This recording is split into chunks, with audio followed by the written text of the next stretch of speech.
ஆண்டர்ல வணக்கம். எங்கள் ஊரில் திருநெல்வேலியில் லேசாக பொட்டு பொட்டாக தான் மழை விழுது, நல்லா பெய்ய மாட்டேங்குது. சரி இதுதான் விடுங்க, அப்படி பெய்யுதுன்னா இங்கே ஒரு மிஸ்டேக் ஒன்று நடந்துக்கிட்டு இருக்கு. என்ன மிஸ்டேக்குன்னா, அங்கே பாருங்க, எல்லாருக்கும் காட்ட மாட்டேங்குது.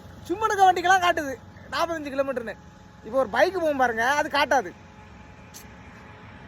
இது எப்படி என்ன சிஸ்டமேட்டிக்னு தெரியல. அங்கே ஒரு பைக்கு போது காட்டவே இல்லை பாருங்க. இப்போ ஒரு கார் வரும் பாருங்க, அது காட்டும் பாருங்க. பக்கத்தில் ஒரு பைக்கு போகும் காட்டாது.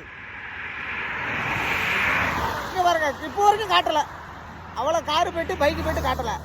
ஒரு சின்ன வண்டி ஐயா போவோம், அந்த வண்டி 26 கிலோமீட்டர் வேகத்தில் போகுதான், காட்டுது. என்ன கொடுமையில ஒரு வண்டியுமே வர சும்மா காட்டுது பாருங்க. ஐயோ இங்க பாருங்க, இந்த பஸ் மொத்தமே 10 கிலோமீட்டர் கூட போகாதுங்க பாருங்க, எப்படி காட்டுது. ஏய் இப்படிதான் சிஸ்டமேட்டிக் இருக்கு.